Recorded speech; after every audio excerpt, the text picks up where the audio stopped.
Mínísítà ọ̀rọ̀ ọ̀dọ́ àti eré ìdárayá lórílẹ̀‐èdè tẹ́lẹ̀ former minister for sports and youth Solomon Dalung ó mà ti sọ̀rọ̀ ó ti tú àṣírí ńlá nípa ohun tó ṣẹlẹ̀ láàrin òun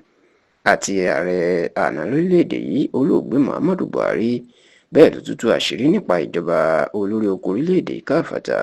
ààrẹ Bọ́lá Ahmed Tinubu tí ó sì ti jẹ́ kó di mímọ̀ wípé Tinubu kò ṣe dáadáa fún Buhari. Bẹ́ẹ̀ ló tún jẹ́ kó di mímọ̀ wípé àwọn kàbá tó yí Buhari ká àwọn ìlú kó bá nítorí pé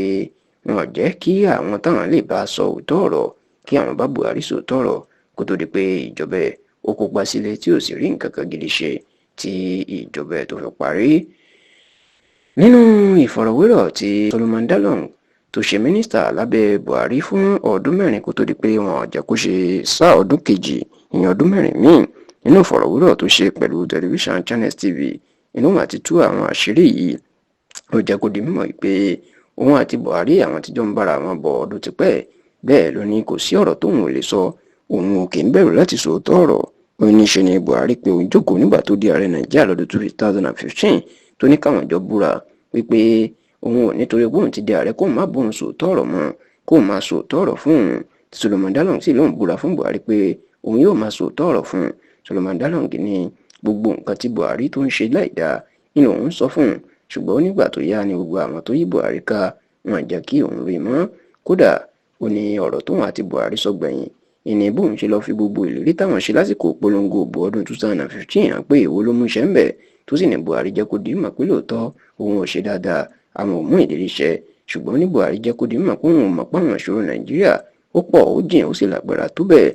Solomon Dalung wá jẹ́ kó di mọ̀ pé nígbà tí Buhari ò fi òun ṣe mínísítà fún sáà kejì ẹ̀, ó ní níṣe ló kùn tó bẹ òun wípé kóun gbà gẹ́gẹ́ bí kádàrá. Ṣùgbọ́n tó láṣìírí padà tú sóun lọ́wọ́ pé Buhari yàn òun ní mínísítà ṣùgbọ́n padà yí orúkọ òun ni láti fi tẹ́ àwọn alágbára kan lọ́rùn. Bẹ́ẹ̀ ni Solomon Dalung jẹ́ kó di mọ̀ pé ọ̀pọ̀ ìgbà tóun bá fẹ́ rí Buhari ò ní wọn kì í jẹ́ kóun rí, ṣùgbọ́n nígbà tí Buhari padà mọ̀ ó sọ fáwọn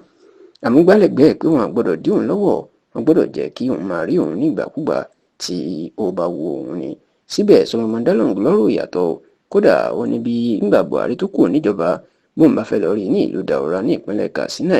ó ní bóun bá débẹ̀ tóun ti gba ìyọ̀ǹda lọ́dọ̀ Buhari tẹ́lẹ̀, ó ní ṣe náà máa ní kò sí ní ó ti lọ sí oko ẹ̀. Bẹ́ẹ̀ kan náà ló wá sọ̀rọ̀ sí Tinubu. Ó ní Tinubu ó dálẹ̀ Buhari, ó ní òun lè ka iye àwọn èèyàn tí Tinubu tó yàn sínú ìjọba Buhari lásìkò tó ń ṣèjọba, ṣùgbọ́n ó ní bí Tinubu wá lè mú ẹnìkan ṣoṣo péré wá tó jẹ́ pé Buhari ló yàn sínú ìjọba ẹ̀, látọjọ́ náà lòun yóò ti máa ṣàtìlẹ́yìn fún Tinubu tóun yóò kú ọ̀nà ẹgbẹ́ òṣèlú African Democratic Congress ADC tóun wà báyìí. Ṣùgbọ́n olódò òun lójú pé